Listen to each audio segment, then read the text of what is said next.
இன்னைக்கு மார்னிங் பார்த்தீங்கன்னா, பாப்பாக்கும் சரி, ஹஸ்பண்டுக்கும் சரி வெஜிடபிள் ரைஸே செஞ்சுட்டேன். மார்னிங் பிரேக்ஃபாஸ்ட்டும் எதுவுமே செய்யல. காலையிலயும் இதே சாப்பிட்டு அவங்க கிளம்பிட்டாங்க.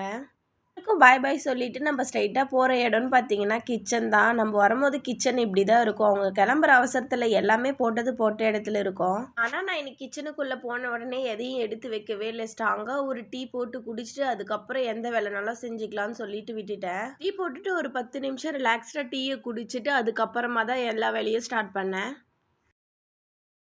நம்ம வீட்ல மாடெல்லாம் இருக்கு. 2 மாடு, 1 கன்னுக்குட்டி இருக்கு. அதுக்கு தேவையான கொஞ்சம் வைக்கோல் எடுத்து போட்டுட்டு, கொஞ்சம் அழுக்கு துணி நெறையவே இருந்தது. அத வாஷிங் மிஷின்லயும் லோட் பண்ணி விட்டுட்டேன். எல்லா ட்ரெஸ்ஸும் பார்த்தீங்கன்னா, வாஷிங் மிஷின்ல போட மாட்டேன். பாப்பாங்களுக்கு ஹெவியா இருக்கிற ஃப்ராக்கு, ஸ்டோன் ஒர்க் வச்ச ஃப்ராக்கு, ஒயிட் கிளாத் இது எதுவுமே நான் வாஷிங் மிஷின்ல போட மாட்டேன். கையில தான் வாஷ் பண்ணுவேன். எல்லா வேலையுமே முடிச்சுட்டு தான் பார்த்தீங்கன்னா, பாத்திரம் வாஷ் பண்ணவே போனேன். கொஞ்சமா பாத்திரம் இருக்கிறதுனால நான் உள்ளேயே வாஷ் பண்ணிட்டேன். அதிகமா வெளிய எடுத்து போட்டு தான் வாஷ் பண்ணுவேன்.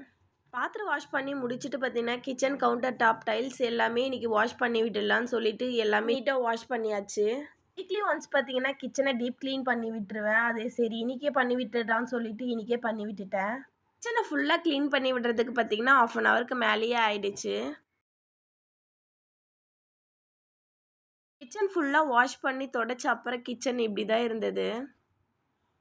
கிச்சன் இப்படி நீட்டா பார்க்கும்போது தான் நமக்கு மைண்டு ரிலாக்ஸ்டா இருக்கும். இந்த வேலையெல்லாம் முடிச்சுட்டு அடுத்த வேலைன்னு பார்த்தீங்கன்னா, வீடு கூட்டவே இல்ல. வீடும் கூட்டிட்டு மாப் போட்டு விட்டுட்டேன். இதுக்குள்ளேயே பார்த்தீங்கன்னா, பாப்பாவும் பால்வாடிக்கு கிளம்பிட்டாங்க. அவங்களையும் ரெடி பண்ணி விட்டுட்டு, அவங்களுக்கும் லஞ்ச் பாக்ஸ் எடுத்து குடுத்துட்டு, அவங்களுக்கு பாய் பாய் சொல்லிட்டு அனுப்பிச்சு வச்சுட்டேன். இந்த பூ பார்த்தீங்கன்னா, வீட்லயே ஒரு சின்ன டப்பால வச்சிருந்தேன். அழகா பூ பூத்திருந்தது. இதுக்குள்ளயே துணியும் முடிஞ்சிருச்சு. துணியும் காய வச்சுட்டேன். இந்த ஒன் டே ஃபுல்லா நான் என்னென்ன வேலை செய்றேன் அப்படின்றத சின்ன சின்ன கிளிப்பிங்ஸா இந்த வீடியோல நான் காட்டியிருக்கேன். நம்மளோட சேனல் பிடிச்சா லைக் பண்ணுங்க, சப்போர்ட் பண்ணுங்க. அடுத்த வீடியோல பார்க்கலாம். பாய்.